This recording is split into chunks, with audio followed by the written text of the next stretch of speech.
I thought I'd make one of these since YouTube loves promoting videos about how great it is. And as small creators, we gotta get views somehow.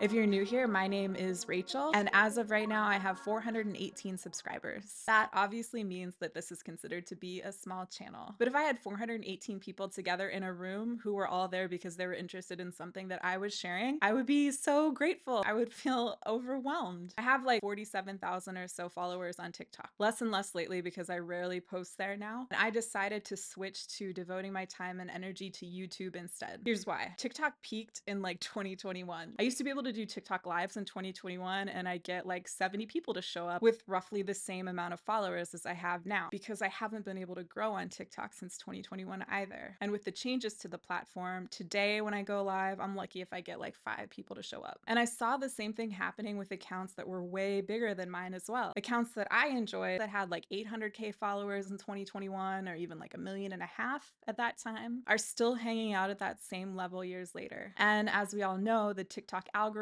seems to make it such that your video has to pop almost immediately. And if that doesn't happen, it just dies on the vine. But more than that, while short form video can be super awesome and creative and fun, and I really hope that YouTube continues to improve the shorts product, because in my opinion, TikTok is still way better in terms of certain elements of the user experience. Like for example, I love that you can easily reply to a comment on TikTok with a video. That's like such a fun, useful feature. But as far as when you may want to talk about something more complex, like a higher level idea or like who you are as a person, it's just impossible to do in that kind of environment in 60 seconds or less with any real hope of connecting with like-minded people. I'm so certain that my life's mission is about helping humanity restore a healthy balance between the masculine and feminine energies, the yin and yang energies in all of us, regardless of our genders. And I think that probably the most direct way to help us get to that place is about transcending late stage capitalism, to shift to a higher vibratory economic ecosystem that is not extractive, that is about building abundance for all through giving, empowering people to build wealth because they helped others when they needed it. So I founded that, and it's called Seeds. And when you help someone in need through Seeds, you receive Seeds cryptocurrency and thanks, so that again, generous people have a means to build wealth because they gave.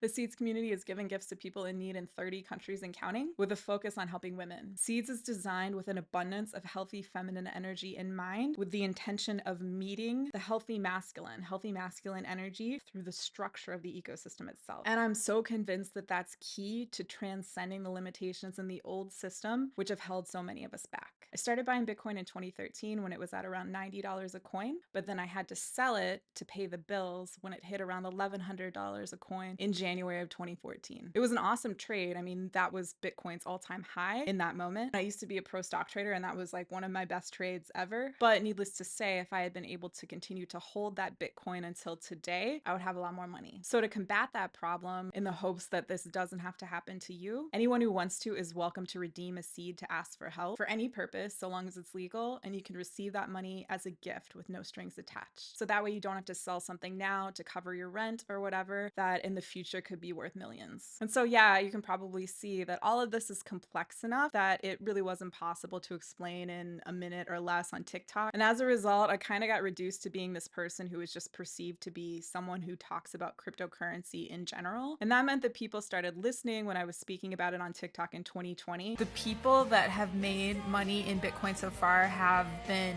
mostly huge douchebags. And I don't want those people to be the ones to continue getting rich in cryptocurrency because the market started going up. But when bad actors in the crypto space gave it a bad rap in the mainstream, which by the way has happened every single market cycle for over 10 years now, I ended up getting lumped in with those assholes. And my message about transcending capitalism through imbuing a system with healthy feminine energy was just lost. And this was like especially painful and frustrating when Seeds is all about transcending the type of toxic masculine energy that brought about these problems in the crypto sector in the first place. The narrative wasn't that those bad actors had done bad things, it was that all of cryptocurrency is bad, and Seeds really suffered because of that. And also because the toxic masculine energy in the crypto world, as well as the misogyny in the cryptocurrency sector and in tech at large, has made things so much harder for me and for Seeds. It was like I was being shunned on all sides, and our social good project was suffering because there was misogyny and toxic masculinity just surrounding us. And it felt really unfair, and I was angry about it. But I also understood that I just needed to find a better way to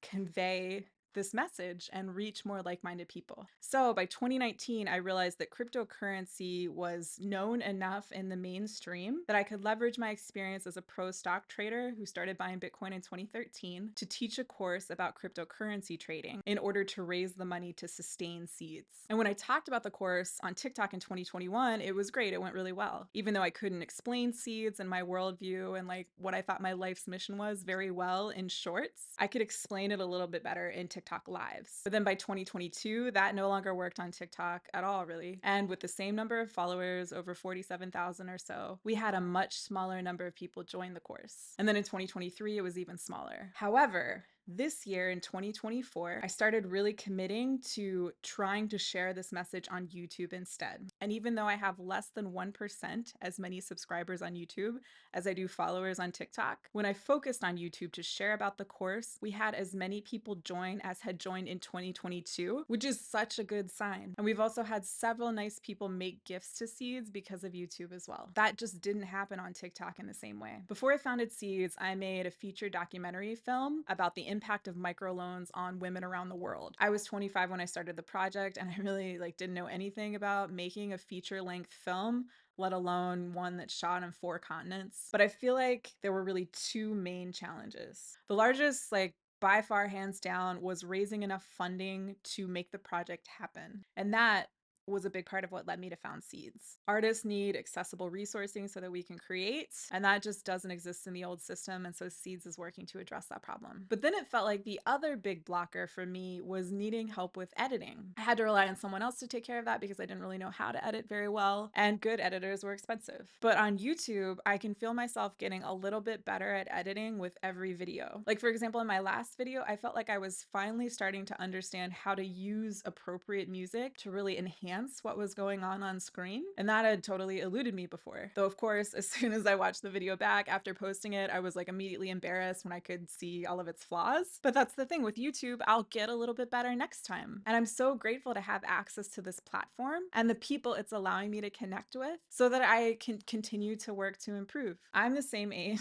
as Mark Zuckerberg, and I went to Duke for undergrad. So that meant that I was on Facebook in April of 2004. I left that platform 6 years ago, and we all know it's taken a massive downturn. And I think it's kind of not unlike the downward spiral that TikTok started a couple of years ago. But the thing is, YouTube is almost as old as Facebook is, and its quality has never deteriorated. Over time, it's actually gotten better. So YouTube gives me more space to be creative and inventive and to feel inspired by what other people are sharing. I never feel bad after watching YouTube for hours, although if I go on TikTok, I'll feel bad almost immediately at this stage in the game. And YouTube has also given me more breathing room to explore and discuss all of the varying things that interest me. Spirituality, Vipassana meditation, transcending capitalism, the rise of the feminine, and ascension to 5D. And I can talk about how they intersect and how they influence me and the projects I've worked on and want to continue working on in the future. And YouTube allows me to do so in a way that like-minded folks can hear and receive and understand. And I'm so grateful for that, y'all. I truly am so grateful for that. I grew up in a narcissistic family structure, and I was a scapegoat kid, if you're familiar with how those family dynamics work. And so I'm still doing a lot of healing regarding just not being able to be seen and heard, and the value that I'm offering not being able to be received. In a lot of cases, it being outright rejected. And I don't mean to sound too dramatic or anything, but I really feel like YouTube is helping me to work through that with every opportunity it gives me to connect with more people who resonate with me and what I'm here to share. If that's you, I would be so grateful if you would consider liking or commenting on the video or subscribing to the channel. That would be huge. I used to think it was weird when people would ask for this in a YouTube video because obviously we're on YouTube, we understand how all of that works. But something else that YouTube is helping me to understand is that asking for what you want to receive helps. And so you should always put that out there when you can, because there are going to be people out there that are so excited to support you. And if you're into helping folks in need and you're interested in new models that are working to transcend capitalism, you're very welcome to give to someone in need at the link in the description, and we will send you Seeds cryptocurrency and thanks. Thank you so much for your time and attention. I appreciate you so much. And if you're considering embarking on your own YouTube journey, I highly recommend it. I hope that you do it. And I hope that I have the privilege of getting to see what you're creating soon. Okay, bye.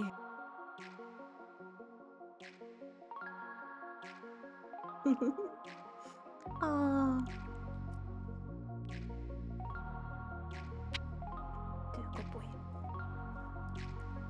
The good boy.